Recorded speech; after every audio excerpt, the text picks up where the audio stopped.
Bendiciones, hermanos. Sean todos bienvenidos a Pater Noster. ¿A quién le gusta hablar del pecado? ¿A quién le gusta considerarse pecador? Pues yo creo que a nadie, ¿no? Todos creemos que somos muy buenos y que eso es suficiente para ser buenos cristianos y ganarnos la salvación, ¿verdad? Ahí todo correcto, ¿no? En la Sagrada Escritura, si vamos a la primera carta del apóstol San Juan, en el capítulo 5, versículo 16, el apóstol hace una clara diferencia entre dos tipos de pecado. El pecado mortal, que vamos a hablar otro día sobre eso, y el pecado venial, que es el tipo de pecado del cual vamos a hablar ahora. El apóstol va más allá, habla del pecado que engendra la muerte, ¿verdad? El pecado mortal nos lleva a la muerte, nos lleva a la perdición, nos lleva a la condenación eterna. Luego está el pecado venial, o podemos llamarle, pues, pecados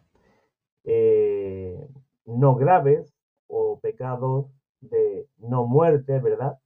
Faltas menores, ¿no? Y este tipo de pecado es el que debemos de tener también muchísimo cuidado. El mortal, por supuestísimo que sí, pero eso es motivo para otro momento. Pero después de del pecado mortal, nada hay que debamos evitar con más cuidado que esto, ¿no? El pecado venial, que como todos sabemos es menos feo, menos horroroso que el pecado mortal, está situado todavía, pues, dentro de ese límite, ¿no? De la línea del mal moral, que es el mayor de todos los males. Ante él, pues, palidecen y son como si no fueran todos cuantos males y desgracias de orden físico que pueden caer sobre nosotros y aún sobre el universo entero. Ni la enfermedad ni la misma muerte se le pueden comparar. Y la ganancia de todas las riquezas del mundo y el dominio natural de la creación entera, pues no podrían compensar la pérdida sobrenatural que ocasiona en el alma un pecado venial. Decía aquella santa que prefería antes morir antes que pecar. Esa debería ser tu mentalidad y la mía. Antes de pecar, morir. Pues bien, es preciso que tengamos las ideas claras sobre la naturaleza del pecado venial, las clases, la malicia y las lamentaciones, ¿verdad? Que vienen luego de haber cometido ese pecado y las consecuencias que traen y atraen a nuestra alma, ¿verdad? Y que luego, pues, sentimos horror por haber cometido ese pecado. El pecado venial es una cuestión bastante complicada, ¿no? Que se puede plantear dentro de lo que es la teología. Para nuestro propósito basta saber que, a diferencia del pecado mortal, pues el pecado venial se trataría de una simple desviación, no de una total adversión del último fin.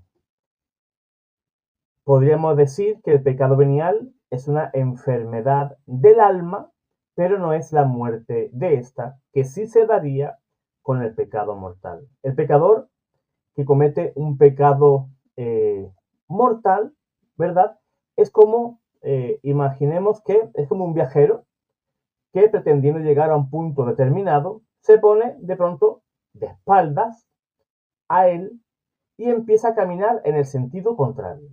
Pues el que comete un pecado venial, en cambio, pues se limitaría a hacer un simple rodeo o una desviación del camino correcto, pero sin perder la orientación fundamental hacia el punto a donde vamos caminando, ¿no? Que es la salvación, es Cristo Jesús.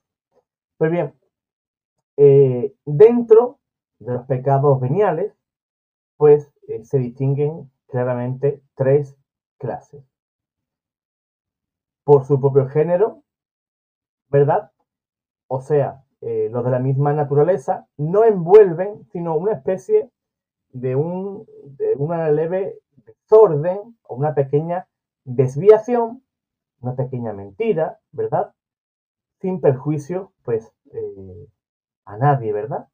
Podemos hacer un mal, pero que ese mal no causa un mal a nadie.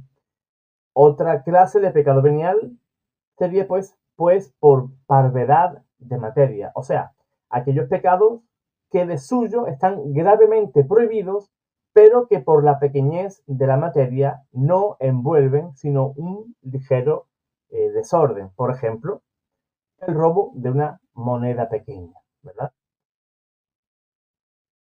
Otra clase de pecado venial sería el pecado venial, pero por imperfección del acto. O sea, cuando faltan la plena advertencia o el pleno consentimiento en materias que con ellas serían, pues, sumamente graves. Por ejemplo, un pensamiento obsceno, semiadvertido o semideliberado, ¿verdad?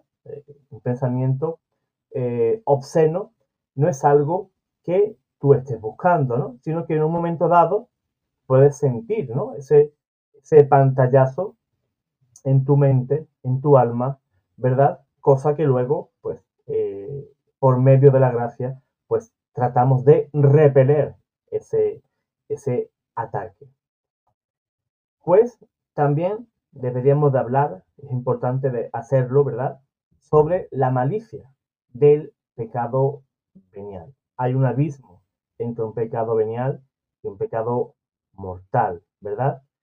El efecto del pecado venial, pues, es grave, grave también, aunque esa malicia del pecado venial en cuanto a ofensa a Dios, pues no alcanza la gravedad de un pecado mortal. El pecado venial deberíamos de distinguir y deberíamos también de observar que el pecado venial puede venir por pura fragilidad. Hay pecados que lo cometemos por sorpresa o con poca advertencia o con poca también deliberación, y los que se cometen fríamente, dándose perfectamente cuenta de que con ellos se desagrada a Dios. Los primeros, pues nunca los podremos evitar del todo, ¿verdad? Y Dios, que conoce muy bien del barro que tú y yo estamos hechos, se apiada fácilmente de nosotros. Lo único que cabe hacer con relación a esa falta de fragilidad, de pura fragilidad, ¿verdad? Son faltas leves, y esa flaqueza, pues deberíamos de tratar de disminuir su número hasta donde nos sea posible y evitar el desaliento, porque al final el desaliento lo que hace es hacerte bajar los brazos, ¿verdad? El desaliento sería fatal para que tú y yo podamos seguir caminando en ese camino de la perfección y que supone siempre un fondo de amor propio más o menos disimulado.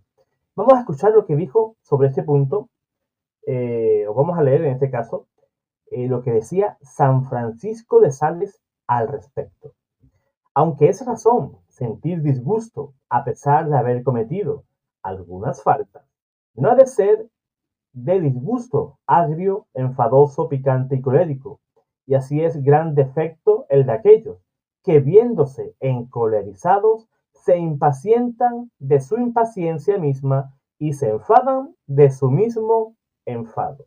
Créeme, Filotea, que así como a un hijo le hacen más fuerza las reconvenciones dulces y cordiales de su padre, que no sus iras y enfados. Así también, si nosotros respondemos a nuestro corazón cuando comete alguna falta con suaves y pacíficas reconvenciones, usando más de compasión que de enojo y animándole a la enmienda, conseguiremos que reciba un arrepentimiento mucho más profundo y penetrante que el que pudiera concebir entre el resentimiento, la ira y la turbación. Pues haciéndolo así, hermano, pues reaccionamos prontamente contra esas faltas de fragilidad con un arrepentimiento profundo y pedir perdón con dolor, ¿verdad? De haber cometido ese tipo de pecado, pero siempre pues llenos de mansedumbre, de humildad y confianza en la misericordia del Señor. Apenas dejan huella en el alma y no representan un obstáculo serio en el camino de nuestra santificación.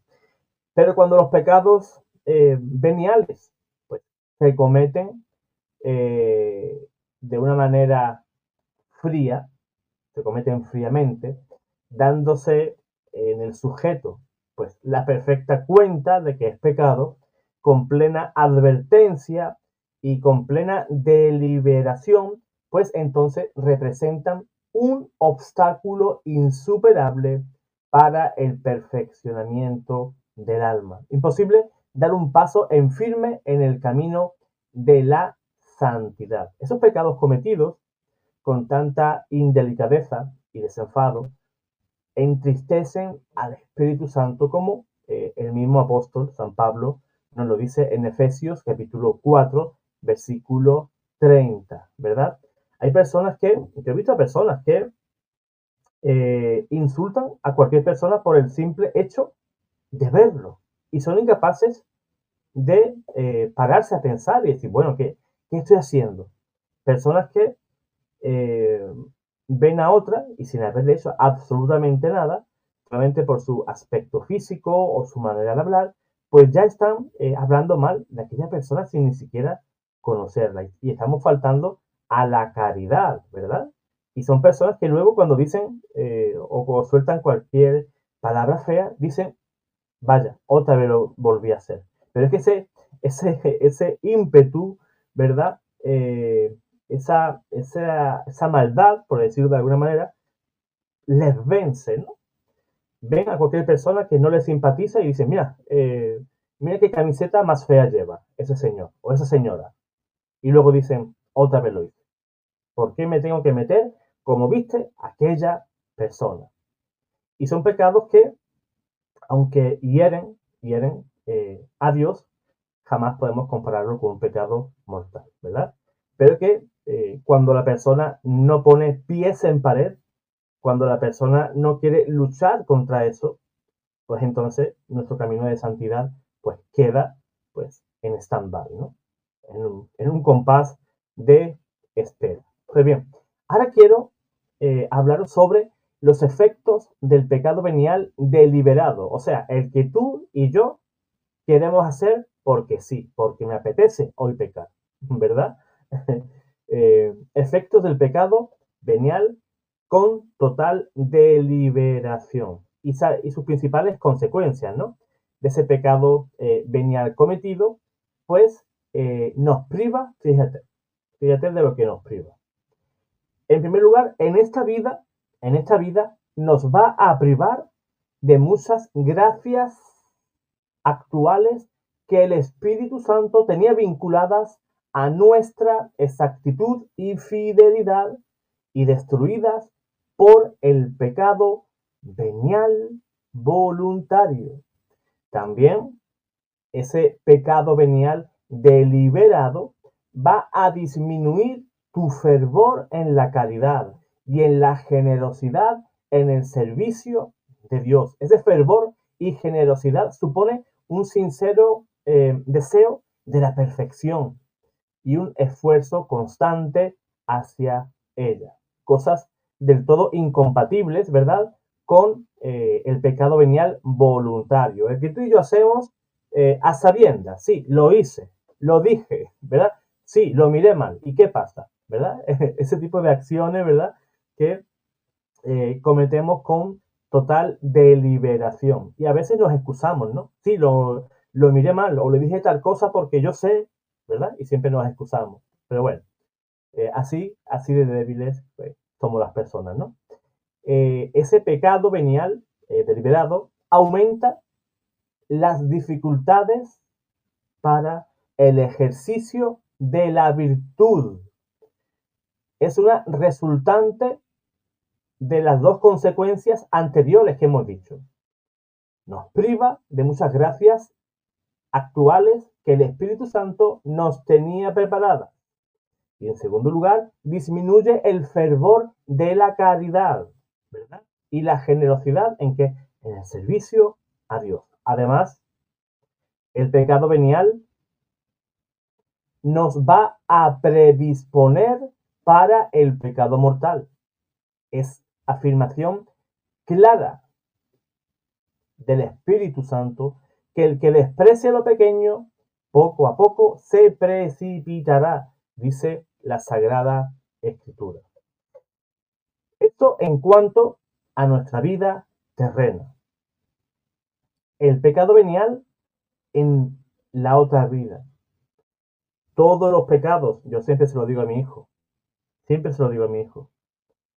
toda acción, toda obra, todo pecado que cometemos en esta vida tiene repercusión en la eternidad. Y hoy, aprovechando el momento, te lo digo a ti también. Todo pecado,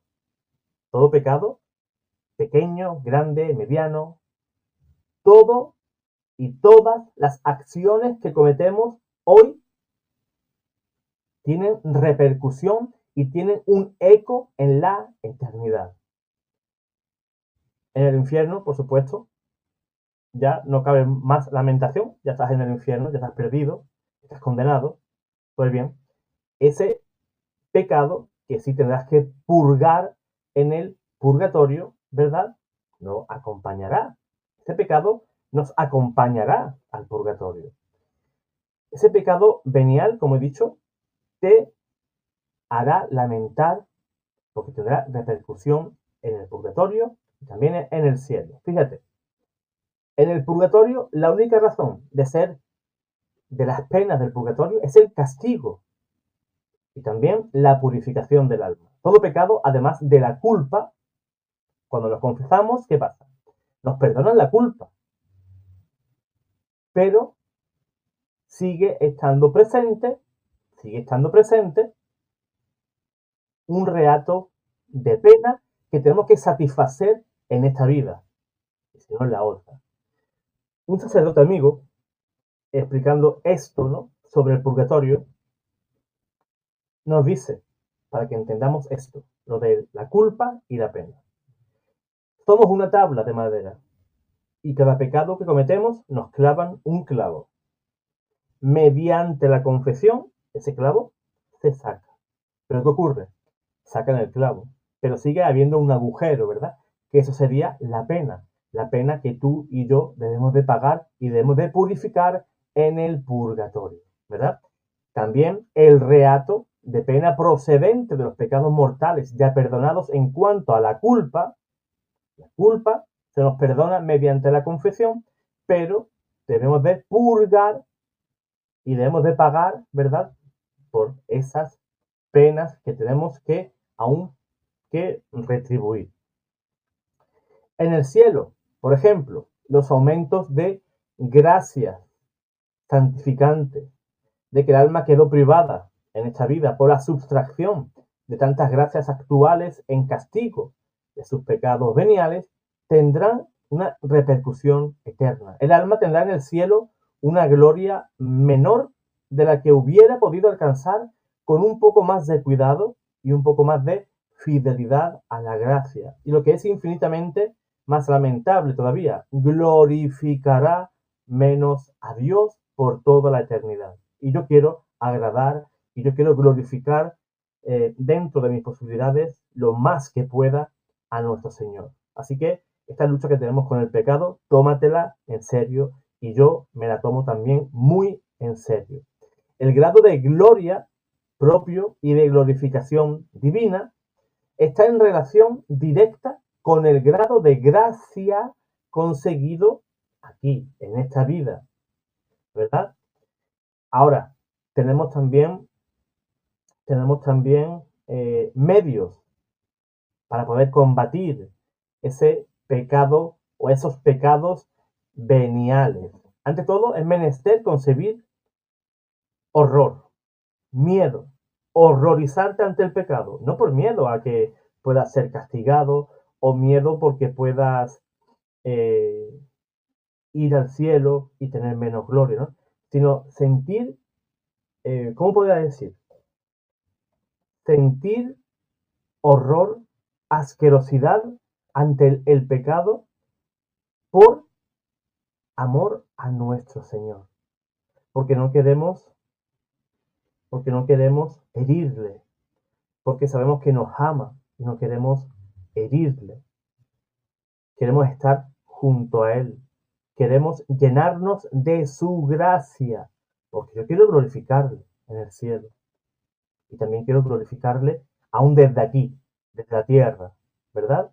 Se empieza desde aquí. Esto no es un ensayo para que luego allí podamos glorificarle, no, no. Lo glorificamos desde aquí, con tus acciones. Tu acción, tu obrar, es la respuesta a la fe que tú dices tener en aquel que lo dio todo por ti. Pues bien, no demos un solo paso en contra de nuestra pérdida de gracia. No daremos un solo paso firme y serio en el camino de nuestra santificación hasta que lo podamos conseguir de manera plena. Para ello nos ayudará muchísimo considerar, ¿verdad?, las razones que hemos expuesto antes sobre la malicia y las fatales consecuencias del pecado venial. Hemos de volver a la carga una y otra vez, a la lucha contra el pecado venial, sin abandonarla un instante con el pretexto de que vamos a tomar un aliento. No cabe el descanso. Estamos en una guerra y en la guerra nadie descansa. ¿Por qué? Porque cuando te descansas o te duermes, ¿qué ocurre? Puede venir el enemigo y atacarte. Siempre estemos prestos y firmes en la lucha contra el pecado.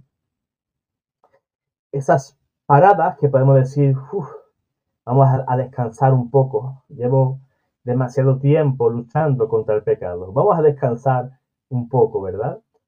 Vamos a coger ciertas vacaciones en nuestra vida de fervor y de vigilancia. Vamos a tomar aliento. Pues cuando digas eso, entonces ya estarás cayendo de nuevo en las redes de los pecados veniales.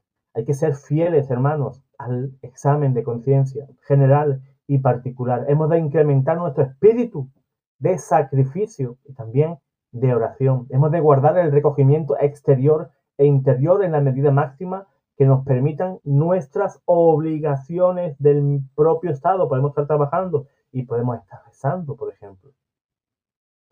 Podemos tener esos pequeños oasis en medio del desierto donde podemos dedicar un tiempecito a las cosas de Dios. Debemos de tener ese tiempo, ¿no? De guardar cierto recogimiento exterior y también interior en la medida máxima que nos permitan nuestras propias obligaciones.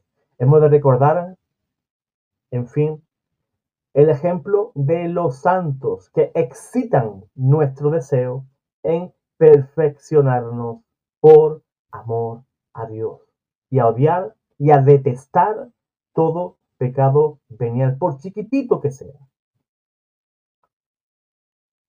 Cuando logremos arraigar en nuestra alma esta disposición de un modo permanente y de un modo habitual, cuando estemos dispuestos con prontitud y facilidad a practicar cualquier sacrificio que sea necesario para evitar un pecado venial, un pecado que va a resultar deliberado, por mínimo, por pequeñito que parezca, habremos llegado al segundo grado negativo de la piedad, que consiste en la fuga del pecado venial. No es empresa fácil. Si el primer grado, fuga absoluta del pecado mortal, cuesta ya tantas luchas, qué decir de la fuga absoluta del pecado venial. Pero por difícil que sea, es perfectamente posible irse acercando a ese ideal, ¿verdad? Con la lucha constante y la humilde oración hasta conseguirlo en la medida en la que lo consiguieron los santos. Por eso debemos de tener una vida piadosa, debemos de estar lo menos ocioso posible, ¿verdad? Porque a veces nos perdemos en tareas que en nada pues nos aprovecha en nuestra vida espiritual. Y es lo que debemos de rechazar. Y debemos de ir pues haciendo esos exámenes de conciencia, incluso de manera eh, diaria, ¿no? Yo tenía un amigo que me contaba que todos los días hacía un examen de conciencia antes de dormir. ¿Para qué? Para no cometer los mismos errores al día siguiente. Y me parece una idea maravillosa, ¿no? Porque hoy hemos podido tener vivencias de cualquier tipo, en el trabajo, en el supermercado, en nuestra familia, en donde sea, ¿no? Y podemos ir aprendiendo y podemos ir limando todas esas imperfecciones que tú y yo como cristianos tenemos. Por eso es realmente importante el luchar contra el pecado. Tenemos la oración, el rosario, los sacramentos. Podemos leer vida de los santos, que como he dicho antes, nos va a excitar ese deseo de ser perfectos, como ellos también lo fueron ya desde nuestra existencia, ¿verdad? A veces el ser humano se pierde en el pecado, incluso anestesiado por ese pecado, no ve el horror de ese pecado, las consecuencias de ese pecado y lo que va a acarrear a ese alma el día que esté presente en su juicio particular frente al divino juez. Nos va a pasar como las vírgenes insensatas. ¿Recuerdan esa parábola? Vamos a estar viviendo como nos da la gana, pero cuando ya veamos al Señor venir, ¿qué vamos a hacer? Vamos a querer llenar nuestras lámparas. ¿Con quién? Si no tuviste tiempo para rellenar tu aceite, no tuviste tiempo para cultivar tu fe, no tuviste tiempo para alejarte del pecado, tuviste todo el tiempo del mundo para estar en todas las cosas menos las cosas de Dios. Y eso es una carrera hacia la perdición, hacia la condenación eterna. Que no dediquemos, aunque sea 15 minutos, en la reflexión,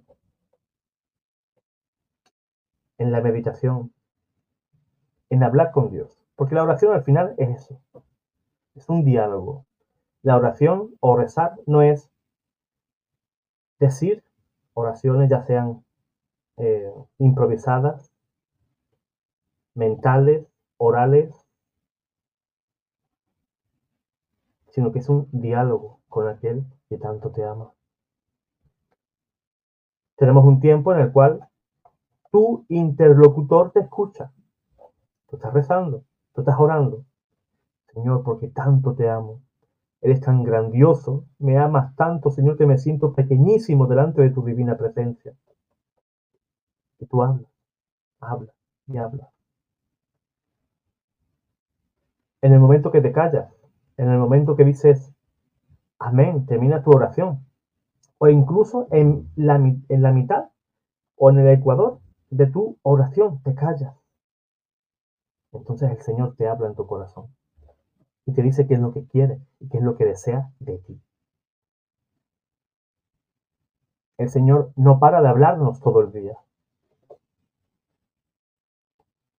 No paras de llamar, no paras de llamarte, no paras de llamarme. Y nos hacemos los locos.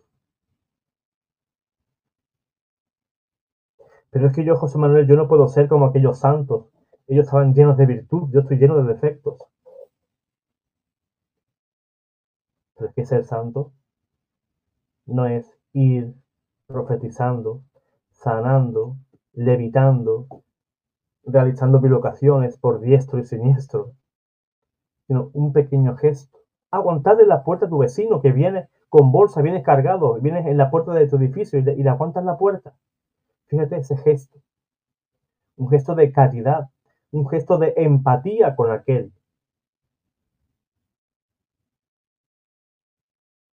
Ninguna buena obra quedará sin premio, ninguna.